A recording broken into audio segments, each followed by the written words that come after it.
A projeção é um fato psicológico que pode ser observado em todos os lugares da vida cotidiana do ser humano, seja quando você está conversando e alguém lhe diz que você está projetando, ou nas primeiras impressões que você tem de uma determinada pessoa que se revelaram erradas. Nas nossas ideias sobre outras pessoas e situações, somos muitas vezes propensos a fazer julgamentos errados que mais tarde teremos de corrigir, tendo adquirido uma melhor compreensão. Nesses casos, a maioria das pessoas reconhece seu erro e deixa o assunto de lado, sem se preocupar em se perguntar de onde veio o julgamento falso ou a ideia incorreta. Porém, para realmente sabermos quem somos, devemos nos preocupar em corrigir esses equívocos. Muitas pessoas se apegarão a eles com todas as fibras do seu ser, porque se alguém aceitar a correção, poderá cair em depressão.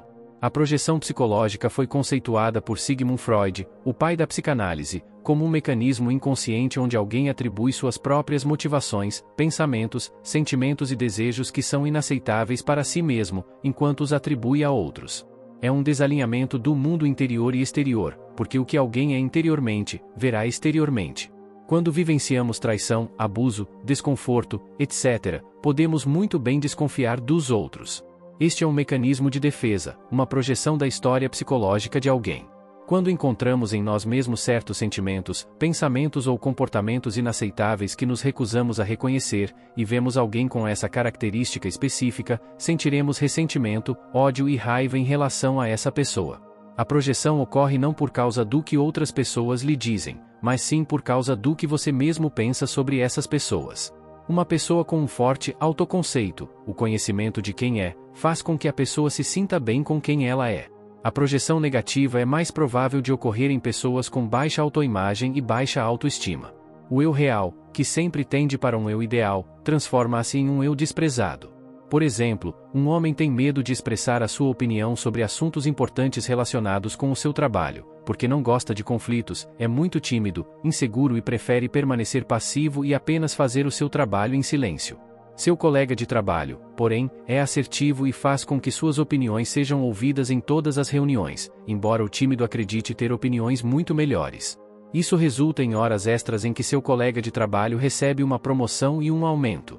Ao voltar para casa, sentirá ódio de si mesmo e o projetará em seu colega de trabalho, que possui as qualidades que ele deseja possuir.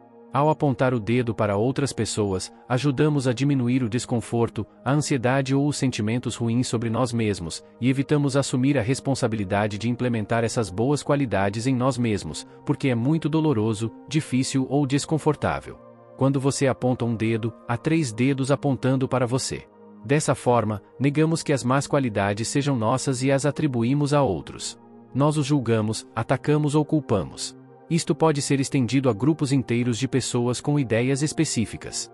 Quem vive através da projeção está convencido de que são os outros que possuem todas as más qualidades e praticam todos os vícios. Portanto, são eles que estão errados e é contra eles que devemos lutar.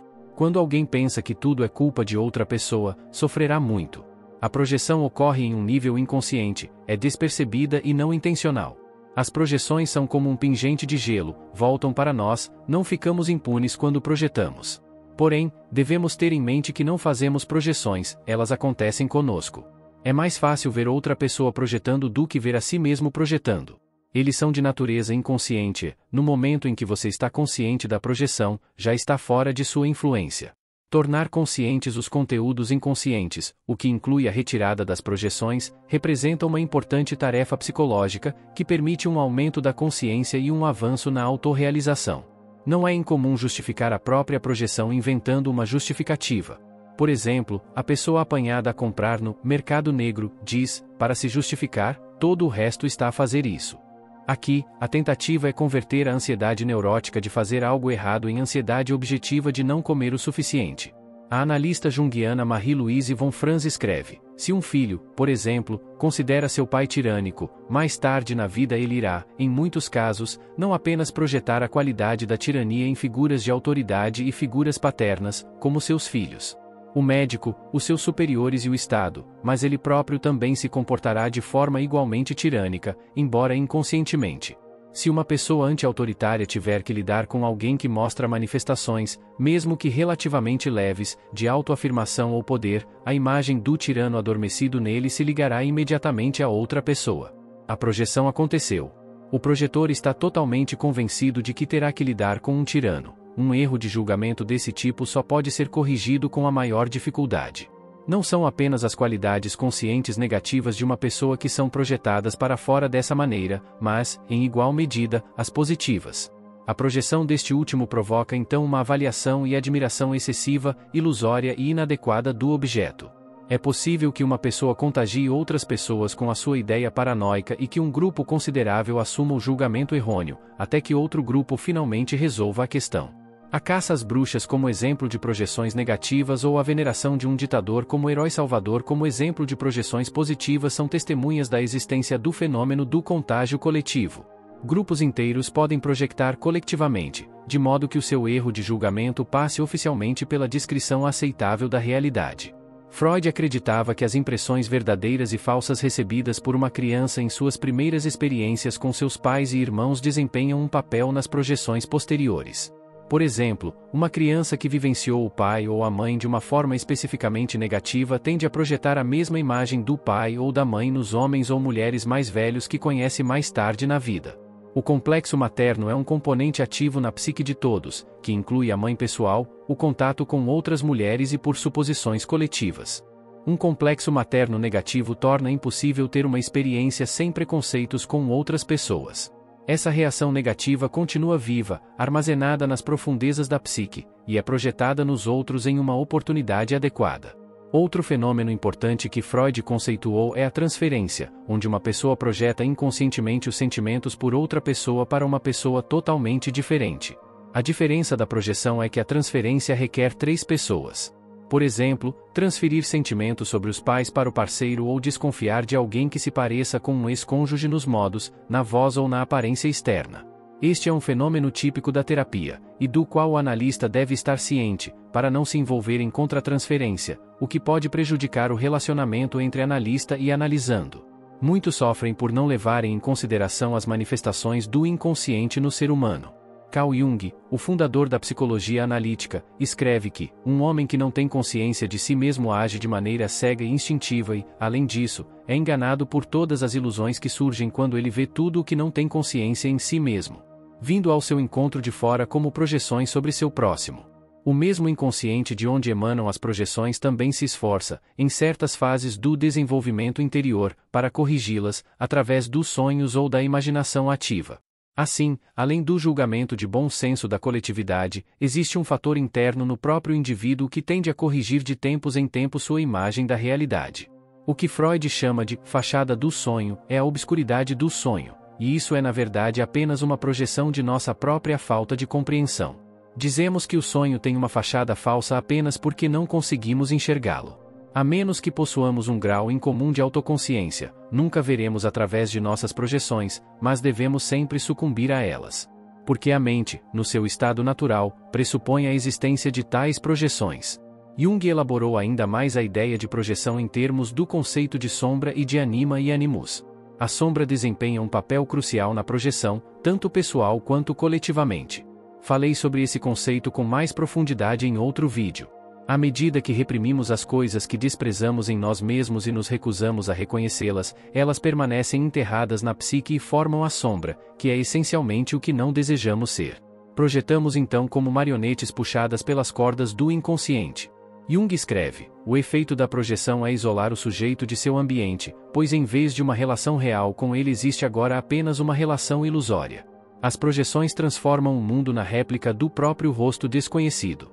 Em última análise, portanto, levam a uma condição autoerótica ou autista em que se sonha um mundo cuja realidade permanece para sempre inatingível. Quanto mais projeções são colocadas entre o sujeito e o ambiente, mais difícil é para o ego ver através suas ilusões. Um paciente de 45 anos que sofria de uma neurose compulsiva desde os 20 anos e que se tornará completamente isolado do mundo uma vez me disse: mas nunca poderei admitir para mim mesmo que desperdicei os melhores 20 anos. Em 5 anos da minha vida.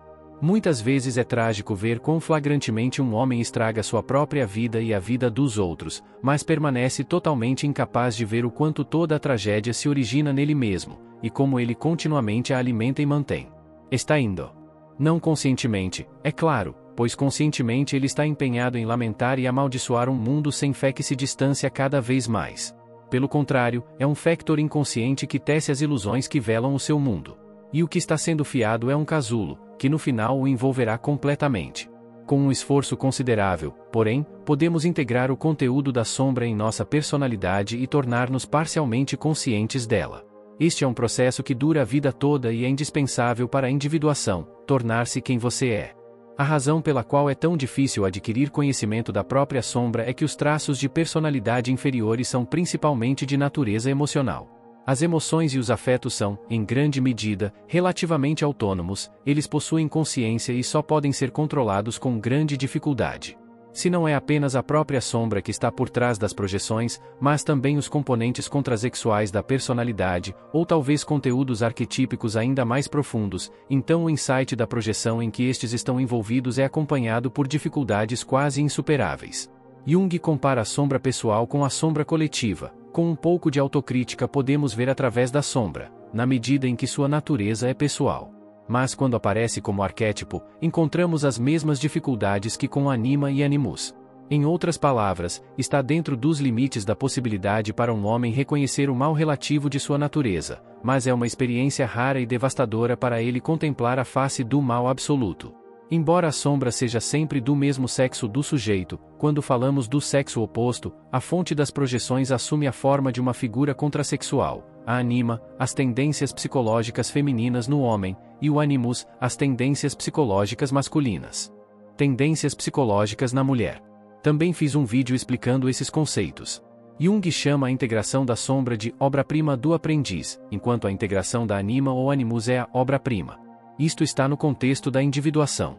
Sem o reconhecimento da sombra, é impossível integrar a Anima ou Animus.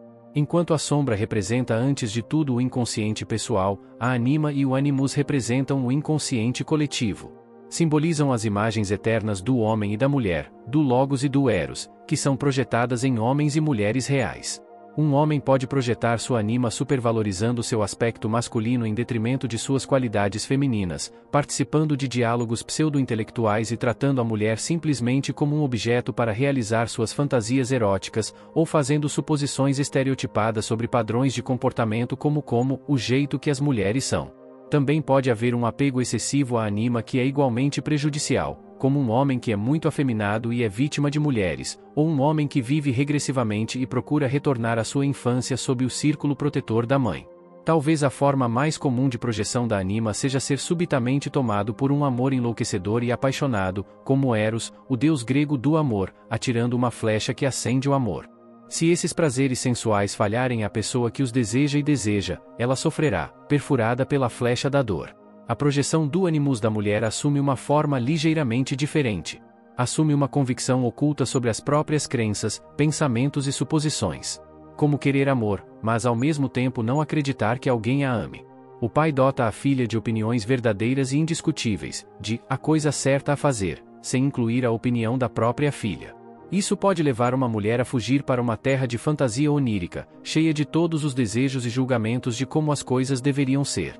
Além disso, o Animus personifica todas as reflexões frias e destrutivas que invadem uma mulher e a levam a um estado em que ela até deseja a morte dos outros. Uma mãe que negligencia seu lado espiritual pode compensar esperando uma conquista do filho, como fazer com que ele siga uma carreira acadêmica ambiciosa para satisfazer sua expectativa inconsciente. Muitas pessoas são trazidas de volta a si mesmas através da apreciação amorosa de outra pessoa. O professor ou o terapeuta que dá crédito ao seu aluno ou paciente através da expectativa de resultados positivos pode muitas vezes nutrir o florescimento da verdadeira personalidade e dos dons do outro. Um dia, porém, esta projeção desaparece naturalmente, e então será preciso provar se alguém pode retirar sua projeção e permanecer ele mesmo sem tal ajuda. Esta transição pode ser gerenciada com a necessária sabedoria e consciência da realidade psíquica. Sempre que ocorre a projeção, há antes de tudo um emissor e um receptor. Uma das formas mais antigas de simbolizar a projeção é por meio de projéteis, principalmente a flecha mágica ou tiro que prejudica outras pessoas. Geralmente acredita-se que tal projétil é disparado por um deus, espírito, demônio ou algum outro ser mitológico, ou por uma pessoa má, e que nos atinge, fazendo-nos adoecer. O símbolo da flecha é uma expressão visual de ser repentinamente atingido por um humor ou emoção que muitas vezes atinge alguém como um raio no céu azul. Na antiguidade tardia já havia surgido a suspeita de que certos deuses poderiam ter algo a ver com o modo como as emoções funcionam nos seres humanos, uma visão que foi especialmente promovida pelas especulações astrológicas. Assim, Saturno tem algo a ver com uma mentalidade melancólica, Marte com agressão e iniciativa, Vênus e Cupido com amor e sexualidade, todos os estados mentais ou humores que atingem as pessoas repentina e esmagadoramente e que por um tempo podem dominar o ego consciente. Esses fenômenos são projeções do fundo da psique, imagens internas autônomas que não obedecem a nenhuma intenção consciente, mas vêm e vão por sua própria vontade. Jung os descreveu como arquétipos, formas herdadas coletivamente que produzem pensamentos, imagens mitológicas, sentimentos e emoções semelhantes nos seres humanos. Estes representam os conteúdos espirituais do inconsciente, enquanto o instinto animal, aqueles impulsos de ação que são característicos da espécie humana, representam o aspecto instintivo do inconsciente. Em última análise, porém, parece que as projeções sempre se originam nos arquétipos e nos complexos inconscientes. Um ataque de ódio agressivo, por exemplo, é sentido por nós como vindo não de Marte, mas sim de um adversário maligno, que merece ser odiado. Projeção de sombra, paixão erótica não de Cupido, mas de uma mulher que desperta isso paixão em um homem. Projeção de Anima. As palavras prejudiciais dos seres humanos são como flechas. Pessoas enganosas dobram a língua como um arco e disparam flechas mortais. As atividades que aprendemos com a experiência psicológica prática são desencadeadas por projeções negativas. Assim que uma pessoa projeta um pouco de sua sombra sobre outro ser humano, ela é incitada a esse tipo de discurso rancoroso. As palavras que atingem a outra pessoa como projeta e simbolizam a negatividade dirigida contra a outra pessoa por quem está projetando. Quando alguém se torna alvo da projeção negativa de outra pessoa, muitas vezes experimenta esse ódio quase fisicamente como um projétil. Jung distingue entre dois tipos de projeção, ativa e passiva. A projeção ativa ocorre quando, impensadamente, tomamos como certo que a outra pessoa é como nós e que o que é válido para nós também é válido para ela, de modo que nos sentimos justificados em melhorá-la, ou seja, em violá-la psicologicamente. Jung escreve: assim como tendemos a presumir que o mundo é como vemos, ingenuamente supomos que as pessoas são como imaginamos que sejam. Ainda continuamos projetando ingenuamente nossa própria psicologia em nossos semelhantes. Desta forma, cada um cria em si uma série de relações mais ou menos imaginárias baseadas essencialmente na projeção. A projeção passiva inclui um ato de sentimento empático, que serve para trazer o objeto para um relacionamento íntimo com o sujeito. Para estabelecer esta relação, o sujeito destaca um conteúdo, um sentimento, por exemplo, aloja-o no objeto, animando, e desta forma atrai o objeto para a esfera do sujeito. Toda compaixão está fundamentada neste tipo de identidade inconsciente com os outros. A projeção passiva, isto é, a empatia inconsciente, faz parte do princípio psicológico de Eros e constitui a base de todas as relações sociais. A projeção ativa, por outro lado, pertence ao domínio do Logos, uma vez que se preocupa com um ato de reconhecimento ou julgamento, por meio do qual fazemos uma distinção entre nós mesmos e o objeto, em si desconhecido. Ambos os princípios podem, na prática, fluir um para dentro e para outro. A projeção passiva é semelhante ao que é conhecido como introjeção, a assimilação do objeto ao sujeito. A diferença é que a introjeção não é necessariamente empática, podendo também surgir de uma necessidade de respeito, poder ou superioridade. A introjeção pode ser definida como a adoção inconscientemente dos pensamentos e comportamentos de outras pessoas, em vez de projetá-los nos outros. Este é um processo natural de desenvolvimento da criança e do relacionamento com os pais. Naturalmente introjetamos as qualidades daqueles que admiramos ou adoramos.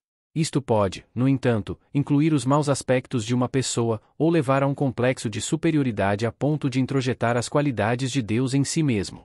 O etnólogo francês Lévi Brou usou o termo participação mística ou participação mística, a identidade arcaica de sujeito e objeto que vive no fundo de nossa psique. Estamos instintivamente ligados a símbolos que precedem todo o intelectualismo. Nossos ancestrais eram muito mais governados por seus instintos inconscientes e pela participação na natureza e nos objetos que os cercavam. O mundo interior foi fundido com o mundo externo. É apenas um fenômeno recente que o nosso mundo parece estar limpo de todos os elementos supersticiosos e irracionais. Contudo, isto não acontece com o mundo interior, que não discrimina entre sujeito e objeto. Jung escreve: apenas certas funções e áreas superaram a identidade mística primária com o objeto. O homem primitivo possui um mínimo de autoconsciência combinado com um máximo de apego ao objeto. portanto, o objeto pode exercer uma compulsão mágica direta sobre ele. A autoconsciência desenvolveu-se gradualmente a partir desse estado inicial de identidade e andou de mãos dadas com a diferenciação entre sujeito e objeto. Mas, como todos sabem, nossa autoconsciência ainda é um longo caminho. Muito atrás do nosso conhecimento real. A participação mística está intimamente relacionada à projeção, pois as imagens mitológicas projetadas estão presentes em objetos, pessoas e situações.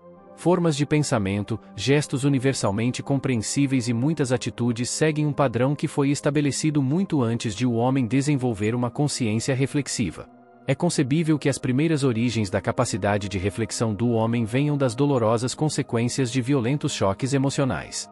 Por exemplo, um bosquímano que, num momento de raiva e decepção por não ter conseguido pescar nenhum peixe, estrangula seu tão querido filho único e é então tomado por um imenso pesar ao segurar o pequeno cadáver em seus braços. O homem moderno sabe mais sobre o simbolismo mitológico do que qualquer geração anterior à nossa, eles se tornaram objeto de reflexão consciente. O homem primitivo não refletiu sobre os seus símbolos, viveu-os e foi inconscientemente animado pelo seu significado. Os conteúdos inconscientes, entretanto, não podem ser integrados ao sujeito em sua totalidade. O processo é como descascar uma cebola, uma ou mais camadas de um complexo inconsciente podem, de fato, ser integradas pela personalidade consciente, mas não pelo próprio núcleo. No âmago encontramos os arquétipos do inconsciente coletivo, que criam projeções contra a nossa vontade, pois tais conteúdos não podem ser integrados pela consciência do ego. Se quisermos compreender estas projeções e impedir a sua renovação, o conteúdo deve ser reconhecido como psiquicamente real, embora não como parte do sujeito, mas antes como um poder autônomo. Se pudéssemos ver através de todas as nossas projeções até os últimos vestígios, nossa personalidade se estenderia às dimensões cósmicas. Certa vez, Jung comparou o ego a um homem que navega em seu barco, as ideias filosóficas ou religiosas por trás de sua visão consciente do mundo, até o mar do inconsciente para pescar. Ele deve tomar cuidado para não transportar mais peixes, isto é, mais conteúdo inconsciente, do mar para o seu barco do que o barco pode carregar, ou ele afundará. Isto explica por que as pessoas com egos fracos muitas vezes se defendem tão desesperadamente contra toda e qualquer percepção das suas projeções negativas, não conseguem suportar o peso, a pressão moral, que resulta de tal percepção. Aprendo muito observando, e uma das coisas que observo com mais atenção é a troca de ouro alquímico interior. O ouro interior é o valor mais alto da psique humana. É a nossa alma, o eu, a parte mais íntima do nosso ser. Em seu livro O Ouro Interior, Compreendendo a Projeção Psicológica, o analista junguiano Robert A. Johnson apresenta a projeção psicológica como a renúncia de nosso ouro interior, aqueles por quem idealizamos ou por quem somos atraídos. Ele escreve: quando despertamos para uma nova possibilidade em nossas vidas, muitas vezes a vemos primeiro em outra pessoa. Uma parte de nós que estava escondida está prestes a emergir, mas não vai em linha reta do nosso inconsciente para se tornar consciente. Viaja por meio de um intermediário, um hospedeiro. Projetamos nosso ouro em alguém e, de repente, ficamos consumidos por essa pessoa. O primeiro indício disso é quando a outra pessoa parece tão luminosa que brilha no escuro. Esse é um sinal claro de que algo está mudando em nós e estamos projetando nosso ouro na outra pessoa. Ao observar as coisas que atribuímos a outra pessoa, vemos nossa própria profundidade e significado. Nosso ouro vai primeiro de nós para eles, e eventualmente, retornará para nós. Projetar nosso ouro interior nos oferece a melhor chance de avanço na consciência. E devemos aprender a árdua tarefa de recuperar esse ouro à medida que avançamos na jornada da vida. O trabalho dos alquimistas era transmutar metais comuns em ouro. Havia charlatões preocupados apenas com posses materiais. Contudo, para os verdadeiros alquimistas, o ouro é a metáfora da tarefa espiritual e psicológica de transformação interior. Quando vemos que entregamos nosso ouro espiritual a alguém que nos guarde, há diversas maneiras pelas quais podemos reagir. Poderíamos ir até ele ou ela e dizer: o significado da minha vida apareceu de repente no brilho dos seus olhos. Posso te contar sobre isso? Esta é outra maneira de dizer: eu lhe dei meu ouro interior. Você vai carregá-lo para mim por um tempo? Nós nos apegamos às pessoas que são os repositórios do nosso ouro e não as deixamos soltas. Se essa pessoa o deixar e você não conseguir funcionar adequadamente sozinho, isso provavelmente significa que ela pegou seu ouro. A troca de ouro é um processo misterioso. É o nosso ouro, mas é pesado demais para nós, por isso precisamos de alguém para carregá-lo por um tempo. Essa pessoa se torna sinônimo de significado. Um sorriso pode nos elevar às alturas celestiais, uma carranca nos lançará às profundezas infernais, tão grande é o poder do significado. Uma razão pela qual hesitamos em carregar o nosso próprio ouro é que ele está perigosamente perto de Deus. Nosso ouro tem características divinas e é difícil suportar seu peso. Este é o significado original dos termos padrinho e madrinha. Essa pessoa é o portador de qualidades divinas para você, alguém que carrega a parte sutil da sua vida, um pai de uma forma interior, semelhante a Deus. Robert conta a história de um de seus pacientes que o elogiava toda vez que se viam. Robert diria a ele: todas essas qualidades são seus valores. Você precisa colocá-lo em volta do meu pescoço por um tempo, mas eventualmente você vai retirá-lo. Ele diria a Robert o quanto ele era valioso para ele, como ele era sortudo por tê-lo como terapeuta. Ele estava falando sobre seu ouro interior e estava desesperado para que alguém o tirasse de seus ombros, pois era pesado demais para ele. Isso durou quase 5 anos. Robert escreve: então, um dia, ele disse: quero meu ouro de volta. Eu percebi que ele estava ficando inquieto, então concordei. As coisas estão mudando, eu disse. Vamos fazer uma cerimônia para colocar o ouro de volta no seu bolso. Imaginei uma pequena peça de ouro, do tamanho de uma ervilha, e alguns dias depois fizemos a cerimônia. Ele segurou o grão de ouro, tremendo, subitamente mais consciente do que estava fazendo. Então ele colocou-o em minhas mãos e disse, ansioso: e se você não o devolver? Eu disse: este é o seu ouro e pertence apenas ao seu bolso. Estou honrado por você ter me permitido mantê-lo para você todos esses anos. Mas é seu e precisa voltar para você. No dia seguinte, ele colocou seu ouro em cima de mim novamente. Ele não conseguiu segurá-lo e queria que eu o retirasse. A troca de ouro não é uma questão inteiramente voluntária. Às vezes são necessárias algumas viagens de ida e volta. Trocamos o ouro várias vezes até que um dia ele conseguiu resistir. Desde então, não ouvi mais nada sobre ele querer de volta. Quando a troca de ouro prossegue bem, amadurecemos e eventualmente nos tornamos fortes o suficiente para pedir nosso ouro de volta. Carregar o ouro de alguém é uma arte e uma grande responsabilidade. Se você recebeu o ouro de alguém, segure-o com cuidado e esteja preparado para devolvê-lo dentro de um microsegundo. Infelizmente, há pessoas que colecionam ouro interior e se recusam a devolvê-lo. É uma espécie de assassinato. Somente depois de recuperar seu ouro é que você poderá ver o ouro da outra pessoa. Quando chegar a hora certa, quando você estiver pronto para suportar o peso, você deverá recuperar seu ouro. Se tiver impacto, significa que há uma guerra dentro de mim. Você desencadeou, mas o que você desencadeou é da minha conta. Qualquer coisa que possa queimar em uma pessoa deve queimar. Só vale a pena guardar as coisas que são à prova de fogo. Se você pode ferir meus sentimentos, é melhor que eles se machuquem, porque é um erro meu.